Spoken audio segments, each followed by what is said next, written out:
여러분 안녕하십니까? 강신업 변호사입니다. 야, 홍준표 말이죠. 역시 홍준표가 박쥐라는 말이 있었는데 홍준표가 여러분께서 한번 평가를 해주시죠. 박대출 의원이 방금 말이죠. 자신의 페이스북에다가 글을 올렸습니다. 글의 내용이 뭐냐면 홍준표의 측근이 박대출 의원에게 메시지를 전해왔다. 홍준표가 자기 측근을 통해서 박대출 의원에게 메시지를 전해왔다. 그게 뭐냐? 문수영에 대한 마음은 변함없다. 남은 기간 잘 활용해서 최선을 다해서 승리하길 바란다. 아니 그러면 지금 이상한 것이 있죠? 아니 홍준표가 김문수의 전화번호를 모르는 것도 아니고 그렇게 언론 플레이를 잘하는 홍준표가 기자들의 전화번호를 모르는 것도 아니고 홍준표가 박대출의 전화번호를 모르는 것도 아닌데 왜 자기가 직접 전화를 안 하고 자기가 직접 얘기를 안 하고 자기의 측근을 통해서 그것도 박대출한테 김문수 후보에게 전해달라. 그럼 이렇게 되는 거야. 홍준표가 자신의 측근에게 말하고 자신의 측근이 박대출에게 말하고 박대출이 김문수에게 말하고 이게 뭐야? 무슨 시츄에이션이야? 그러자 댓글이 이렇게 달렸습니다. 홍준표가 눈치를 낌새를 챘는가 보다. 김문수 대통령 당선을 예상하는가 보다.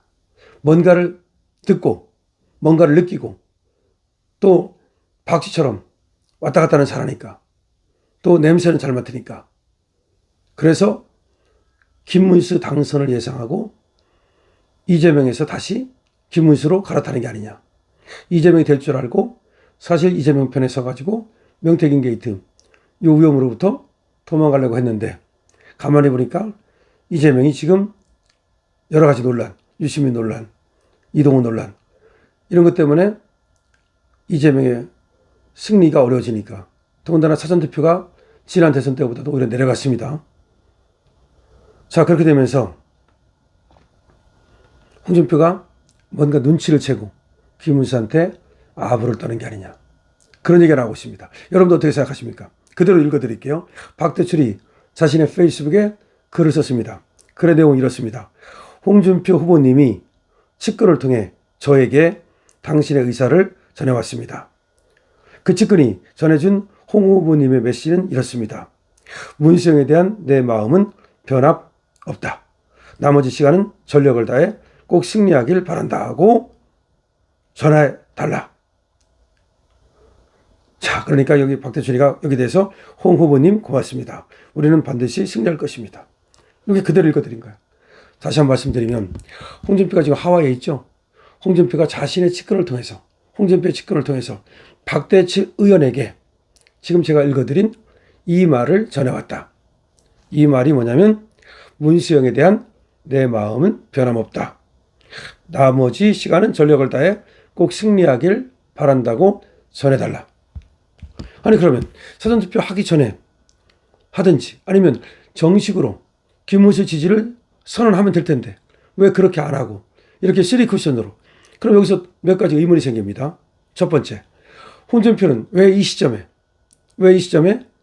느닷없이 저런 메시지를 측근을 통해서 박대출에게 전하고 그거를 홍준표 말대로 하면 문수영에게 전해달라고 하는 것일까? 왜 이 시점에? 그리고 왜 언론에 김문수 지지를 선언하지 않고 그리고 또 기자들을 통해서 김문수 지지를 얘기하지 않을까? 홍준표가 그렇게 잘 활용하는 페이스북에다가 쓰면 될 텐데 왜 쓰지 않을까? 이거는 양다리 걸치기입니다. 양다리 걸치기. 전해달라. 측근을 통해서 전해달라. 그럼 측근이 누군지 나중에 나 그런 말 한 적 없는데? 당신 측근을 통해서 박대출 의원한테 이렇게 얘기했다면서? 나 그런 말 한 적 없어. 그 측근이 그냥 그렇게 말했는가 보지. 측근 핑계를 대면서 나 그런 적 없다고 빠져나갈 수 있죠. 다시 말하면 김문수가 되면 내가 측근을 통해서 박대출 의원에게 김문수 후보를 지지했다라고 광을 팔고 만약에 이재명이 되면 나 사실 말이야. 그때 측근을 통해서 그때 김문수를 지지한 적 없어. 그건 낭설이야. 나는 당신을 지지했는데 이게 첫 번째 이유입니다. 그러니까 지가 김문수 후보가 이길 가능성을 염두에 두고 여기에 줄을 서면서도 혹시 해서 이재명을 의식해서 직접 지지선을 하지 않고 페이스북에 김문수를 지지한다는 글도 쓰지 않고 기자들에게 얘기도 안 하고 이런 이상한 방법을 썼다. 이것이 첫 번째 이유가 되는 거죠.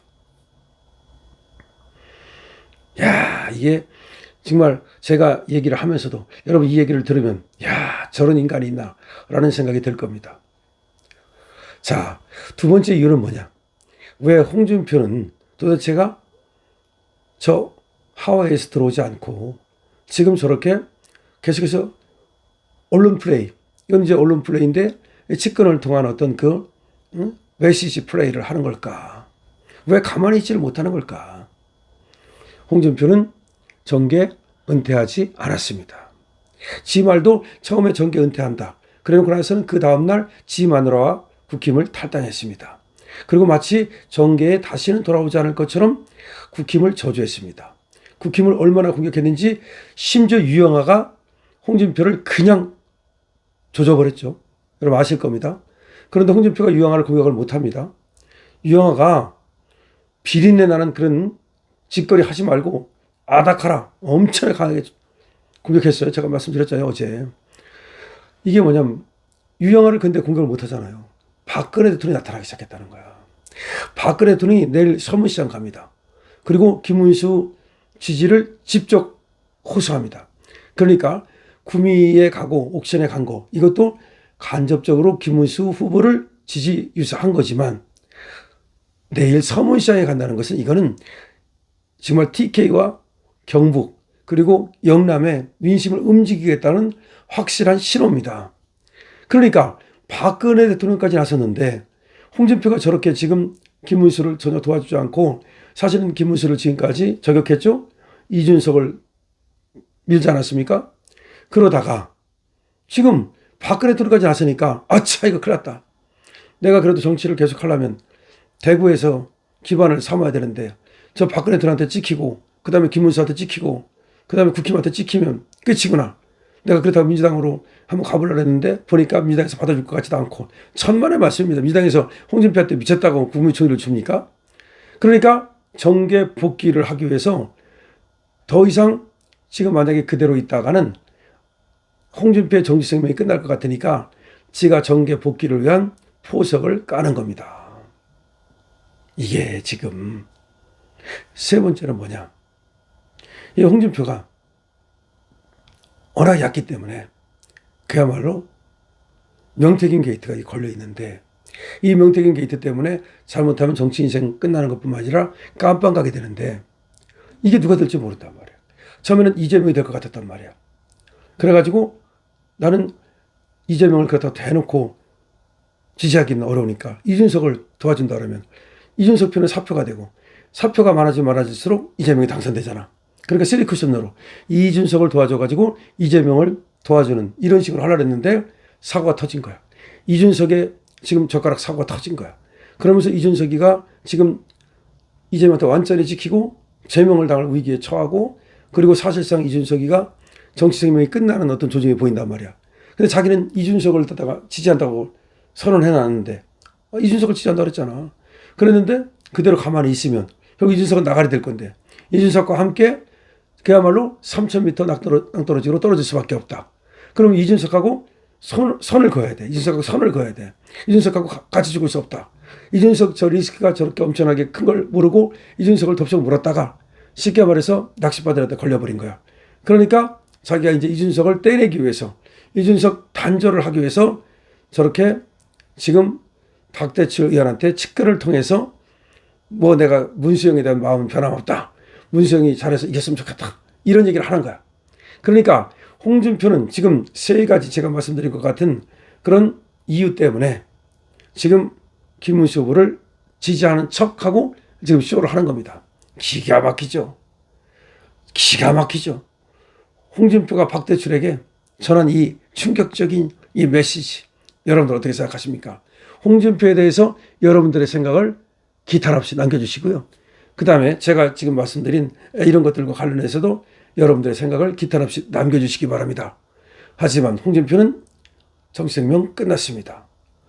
박근혜 대통령도 홍준표 같은 인간은 인간 취급 안 하죠. 윤석열 대통령도 인간 취급 안 하겠죠. 저게 윤석열 대통령에 대해서 뭐라고 말했습니까? 네가 한 짓을 생각해봐라. 니는 윤석열 당신은 이런 말이야. 너는 이재명에게 100배 1000배로 당할 것이다. 네가 이재명에 한 거에 비해서. 이렇게 말한 놈이 홍준표죠. 찍혔죠. 국힘에서도 찍혔고 우리 당원들한테 찍혔고 살 길이 없으니까 지금 다시 김문수 후보한테 붙어가지고 안철수가 지금 사실은 열심히 도와줘가지고 정치 생명이 살아났잖아요. 살아났어요. 일부. 윤석열 대통령에 대해서 배신 때려가지고 사실 안철수 정치 생명도 끝났는데 이 새끼가 자기가 위험하다는 것을 알고서 지지율이 안 나오니까 지금 열심히 해가지고 김문수를 도와줘가지고 그래도 어쨌든 좀 안철수 잘한다는 말이 나오잖아요. 그러니까 지금 이것도 빨리 김문수한테 붙어야만 그래도 정치 생명이 지금 연명을 할 수 있고 그 다음에 깜빵 가는 것도 혹시라도 막을 수 있다고 생각해서 이런 메시지를 낸 겁니다. 하지만 홍준표는 안 됩니다. 저 인간은 천년의 저주를 받을 수밖에 없는 간신에다가 역적입니다. 여러분들의 생각을 적어주십시오. 그리고 지금 얘기해봤자 어차피 저런 식이면 도움도 안 됩니다.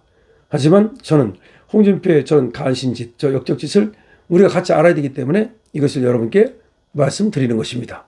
강시엽TV입니다.